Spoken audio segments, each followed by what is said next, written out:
Hi hello welcome to our channel. నేను మీ journalist Sai. ఈరోజు మనతో తెలంగాణ ముదిరాజ్ కార్పొరేషన్ చైర్మన్ బొర్రా జ్ఞానేశ్వర్ గారు ఉన్నారు. ఒకసారి సార్తో మాట్లాడదాం. నిన్న మనకి అసెంబ్లీలో బీసీ బిల్లు గురించి దానికి జీవో జారీ చేశారు.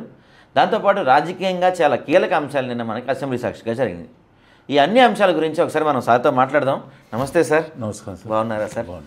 సార్ ఫస్ట్ అంటే చాలా తక్కువ మందికి మీరు ఇంటర్వ్యూస్ ఇచ్చారు, చాలా ఎక్కువ ఇంకా మీరు మన సోషల్ మీడియాలో కనపడలా. ఒకసారి మన ప్రేక్షకులు అందరి కోసం మీ కెరియర్ అంటే మీ లైఫ్ ఎక్కడ, మీ ఊరేంటి ఒకసారి చెప్తారా?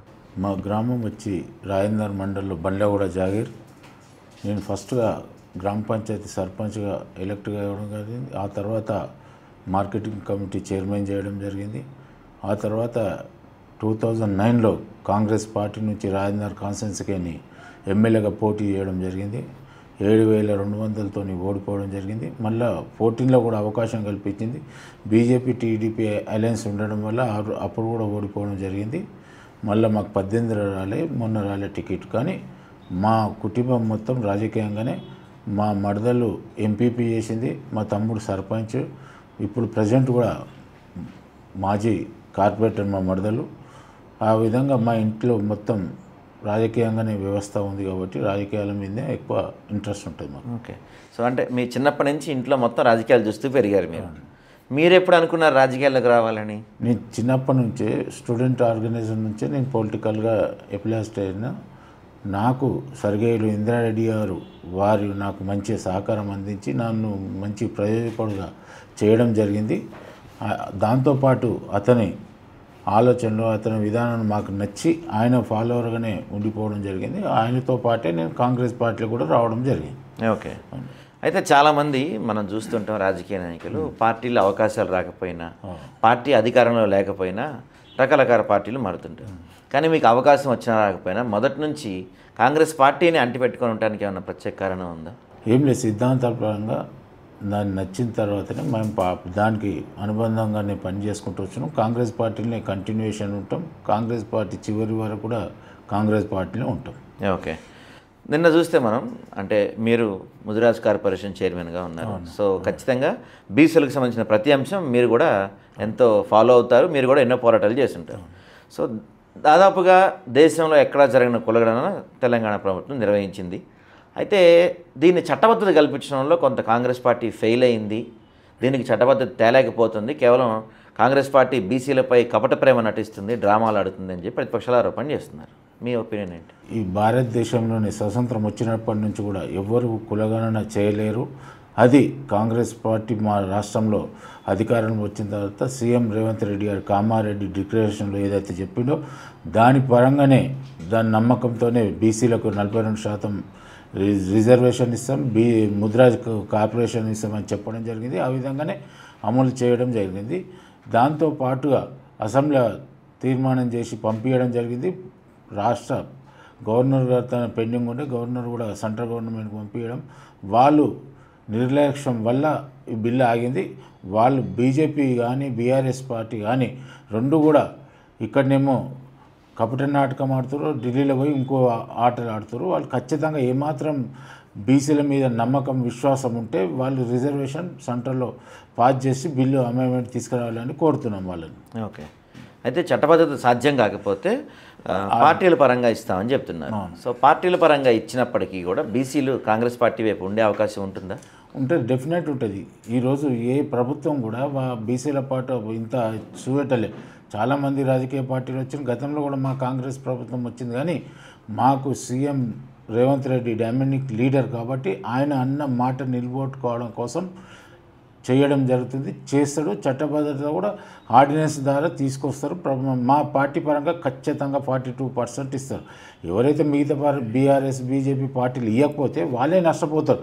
రేపు ప్రజలు ఏ వైపు ఉంటారు? బీసీలకు అనుకూలంగా ఉన్నారు కాబట్టి బీసీల వైపుకి వస్తారు. అది మా నమ్మకం. అయితే కాంగ్రెస్ పార్టీ అధికారంలోకి వచ్చి దాదాపుగా 2 సంవత్సరాలు దగ్గర పడుతుంది. సో ఈ 2 సంవత్సరాల్లో 6 హామీలు 13 గ్యారంటీలతో కాంగ్రెస్ పార్టీ అధికారంలోకి వచ్చింది. వీటిల్లో ఇంకా కొన్ని నెరవేరలేదు, చాలా వరకు ఇంకా ప్రజలకు అందలేదు అనే ఒక ఆరోపణలు వినపడుతుంది. మీరు చెప్పండి, కాంగ్రెస్ పార్టీ నాయకులు, మీరు సీనియర్ నాయకులుగా ఉన్నారు. కాంగ్రెస్ పార్టీ 2 సంవత్సరాల పరిపాలన ప్రజలకి మంచి చేసేలా ఉందా, ప్రజలు ఇష్టపడేలా ఉందా, ప్రజలకి దూరంగా ఉందా? ప్రజలకు ఇష్టపడే ప్రజాపాలన ప్రజలకు ఇష్టపడే విధంగానే నడిపించాలనే ఉద్దేశంతో ప్రజాపాలనలో భాగంగా సీఎం రేవంత్ రెడ్డి గారు 6 గ్యారెంటీలు అయితే అనౌన్స్ చేసిండో ఖచ్చితంగా చేస్తామని, అందులో భాగంగా ఒక్కొక్కటి చేసుకుంటూ వచ్చిండు. ఫ్రీ బస్సు కానివ్వండి, ఇందిరమ్మ ఇల్లు కానివ్వండి, 42% కానివ్వండి, అదేవిధంగా కరెంటు విద్యుత్ 200 యూనిట్లు కానివ్వండి, ఏవైతే హామీలు లేని కూడా మేనిఫెస్టో లేని కూడా సన్న బియ్యం కానివ్వండి, అన్ని కార్యక్రమాలు చేయడం జరుగుతుంది. గ్యాస్ కూడా 500 గ్యాస్ ఇవ్వడం జరుగుతుంది. ప్రతి కార్యక్రమం మేము ఇచ్చినవి చూతా చెప్పకుండా ఒక్కొక్కటిగా అమలు చేసుకుంటూ వస్తుండు సీఎం రేవంత్ రెడ్డి గారు. కాంగ్రెస్ ప్రభుత్వం క్యాబినెట్ అందరూ కూడా వాళ్ళతో చర్చించి అన్ని నిర్ణయాలు కులసంగా చేసి పథకాలు అమల్లోకి తీసుకొచ్చి ప్రజల వద్దకు తీసుకుపోయే ప్రయత్నం చేస్తుండు సీఎం రేవంత్ రెడ్డి గారు. ఓకే, అయితే మీరు కూడా గతంలో తెలంగాణ ఉద్యమంలో పాల్పంచుకున్నారు, అందరూ కొట్లాడి సాధించుకున్న తెలంగాణ. 12 సంవత్సరాలు అవుతుంది మనకి తెలంగాణ వచ్చి. 10 సంవత్సరాలు బీఆర్ఎస్ పరిపాలన నడిచింది, 2 సంవత్సరాలు కాంగ్రెస్ పాలన నడిచింది. సో 10 సంవత్సరాలు బీఆర్ఎస్ పాలనలో ఎలా ఉంది తెలంగాణ, 2 సంవత్సరాలు కాంగ్రెస్ పరిపాలనలో ఎలా మారింది తెలంగాణ? 10 సంవత్సరాల ప్రజలు ఎమ్మెల్యేలు మంత్రులు అయినా గేట్లు ఇప్పలేని పరిస్థితి మన దొరవారిది ఉండే. కానీ ఇప్పుడు అలాంటి కాదు. మా సీఎం ప్రజల వద్దకు ఎప్పుడైనా మీరు గత 10 సంవత్సరాల సీఎం మన మాజీ సీఎం చంద్రశేఖర్ గారు ఏమైనా ప్రజల వద్దకు వెళ్ళిండా, కలిసిండా ఎవరిని కలవలే. కానీ మా సీఎం వర్షాలు పడ్డా ఎవరేమైనా ప్రజల వద్దకు వెళ్తుండు, కలుస్తుండు, ప్రజా సమస్యలు పరిష్కరించడానికి ప్రయత్నం చేస్తుండు, తీరుతుండు కూడా ఖచ్చితంగా. ఓకే, అంటే మనం తెలంగాణ కొట్లాడిందే నీళ్లు నిధులు నియామకాల గురించి. సో గత 10 సంవత్సరాల్లో మనం పెద్దగా నియామకాలు చూడలేదు. కాంగ్రెస్ పార్టీ వచ్చిన తర్వాత కూడా నిరుద్యోగులు కొంత అసహనంగా ఉన్నారు, పూర్తి స్థాయిలో ఇంకా ఉద్యోగాలు రావట్లేదు నాకు వాదన వినపడుతుంది.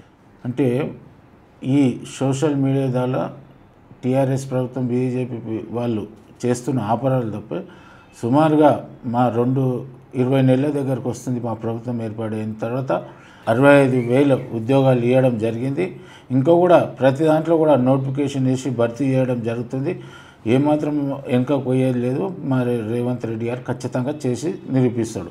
రైట్, అయితే మీరు ముదిరాజ్ కులాన్ని నుంచి వచ్చిన వ్యక్తి. అవును, చాలా గ్రామాల్లో ఈ రోజుకి కూడా ముదిరాజులకి అంటరానితనం ఫేస్ చేస్తూనే ఉన్నారు. అలాంటి సంఘటనలు మీరు కూడా ఎప్పుడైనా ఫేస్ చేశారా? నేను ఈ మధ్యన చైర్మన్ అయిన తర్వాత కూడా వాస్తవంగా కూడా ఇది మా ముదిరాజు కులస్తులు కొంతమంది చాలామంది కూడా మా జాతిలు వాళ్ళు వెనుకబడి ఉన్నారు. విద్యాపరంగా కానీ, రాజకీయంగా కానీ, ఉద్యోగపరంగా కానీ అన్నిట్లో కూడా వెనుకబడ్డాడు. మేము ఫస్ట్ టైం మాకు కోఆపరేషన్ ఏర్పాటు చేసారు. దానికి నన్ను అధ్యక్షుడిగా సీఎం రేవంత్ రెడ్డి గారు, క్యాబినెట్ మంత్రులు అందరూ నాకు అలా చేయడం జరిగింది. దీని మీదే మేము ఎక్కువ ఫోకస్ చేస్తున్నాం. ఖచ్చితంగా మా వారికి మా ముదిరాజు జాతికి పేదవారికి న్యాయం జరగాలని, ఫలాలు అందాలి, ప్రభుత్వ ఫలాలు అందాలని ప్రయత్నం చేస్తున్నాం. ఖచ్చితంగా కూడా అది జరుగుతుందని తెలియపరుస్తున్నాం. దాదాపుగా సంవత్సరం అయింది కార్పొరేషన్ ఏర్పడి. ఈ సంవత్సరంలో మీరు ఎలాంటి కార్యక్రమాలు చేశారు, భవిష్యత్తులో ఏం చేయబోతున్నారు? ఈ సంవత్సరంలో నేను మా ముదిరాజు కమ్యూనిటీలో చాలామంది కుల రిజిస్ట్రేషన్ చేసుకొని కుల సంఘాలుగా విభజించి వాళ్ళు కొంతమంది రాజకీయ స్వార్థాల కోసం మా ముదిరాజు కమ్యూనిటీని డివైడ్ చేసి వాడుకుంటారు. కాబట్టి నేను ఈ వచ్చిన సంవత్సరం నుంచి కూడా అందరినీ ఈ మిగతా ఏవైతే సంఘాలు ఉన్నాయో ఆ సంఘాల ప్రతి ఒక్కరి దగ్గరికి ఇంటి దగ్గరికి వెళ్ళి వాళ్ళని కూర్చునిపెట్టి వాళ్ళందరితో మాట్లాడి ఒక ప్లాట్ఫామ్ మీదకి వచ్చే విధంగా ప్రయత్నం చేస్తున్నాం. ఖచ్చితంగా ఒక 2 నెలలు 1 నెలలో అందరూ ఒక వేదిక మీదకి వచ్చి మాకు జరిగే అన్యాయాన్ని కూడా ప్రాబ్లం సాల్వ్ చేసే విధంగా ప్రయత్నం చేస్తారు. అందరు కూడా సహకరిస్తారు. మిగతా సంఘాలు కూడా అందరు సహకరిస్తారు మాకు. ఓకే, అయితే మొన్న కులగణన జరిగిన తర్వాత మనకి కులగణన ఏ కులాలు బీసీలు ఎంతమంది ఉన్నారని లెక్కలు వచ్చిన తర్వాత బీసీలో అత్యధిక జనాభా కలిగింది ముదిరాజులు అని చెప్పి మనకు తెలిసింది. సో కానీ బీసీల్లో అత్యధిక జనాభా ఉన్న ముదిరాజులు ఉన్నప్పటికీ రాజకీయంగా ఈ రోజుకి ముదిరాజులకి పెద్ద ప్రాధాన్యత లభించలేదని ప్రధాన ఆరోపణ. ఎందువల్ల అంటారు? దీన్ని కాంగ్రెస్ పార్టీ ఏమన్నా మార్చబోతుందా?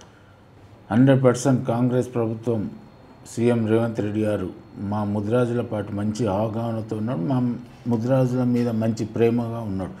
ఎందుకంటే మాకు కార్పొరేషన్ ఏర్పాటు చేసిండు. అదేవిధంగా కూడా కొంతమందికి మా లోకల్లో మార్కెట్ చైర్మన్లు కానీ మిగతా పదవులు కూడా ఇవ్వడం జరిగింది. రేపు వచ్చే దాంట్లో కూడా మా ముదిరాజులకు అవకాశాలు కల్పిస్తాడని ఆశాభావం ఉంది. కల్పిస్తాడని నమ్మకం మాకుంది. ఖచ్చితంగా మా జాతి ఎదగవలసిన అవసరం ఉన్నది. ఎందుకోసం ఎదుగుతలేదంటే మా తన ఎడ్యుకేషన్ పరంగా కొద్దిగా వెనుకబడి ఉన్నారు, ఆర్థికంగా వెనుకబడి ఉన్నారు. కాబట్టి వాళ్ళకు మనం కోఆపరేట్ చేస్తే ఖచ్చితంగా మా ముదిరాజ్ జాతి కూడా మంచి స్థాయిలో వచ్చే అవకాశాలు ఉన్నది. ఇంకోటి కూడా చెప్తున్నాం, గతంలో ముదిరాజు కమ్యూనిటీలు వేరు, ఈరోజు ప్రభుత్వ పరంగా ఏర్పాటు చేసింది కాబట్టి మేము ప్రతి కుల సంఘాల దగ్గరికి వెళ్ళి కలిసి మనం అందరం ఐకమత్యం ఉండాలని చెప్తే వాళ్ళు కూడా సహకరిస్తున్నారు.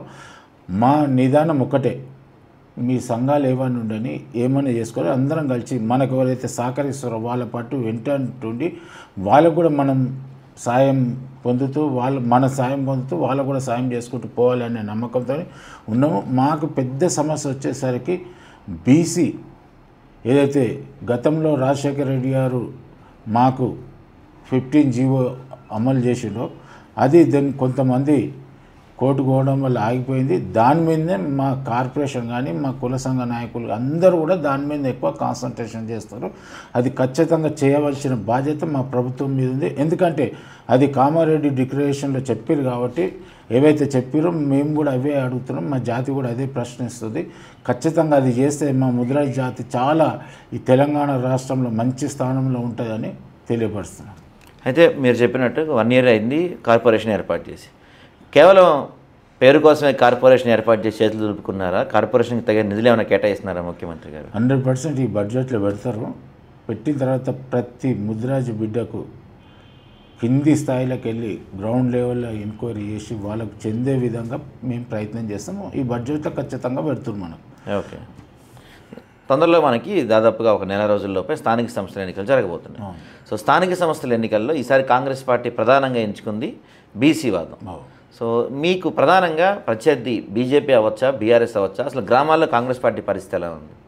గ్రామాలలో కాదు, అన్నిట్లలో కూడా పట్టణాలలో కూడా కాంగ్రెస్ పార్టీ ఇప్పుడు మంచిగా ఉంది.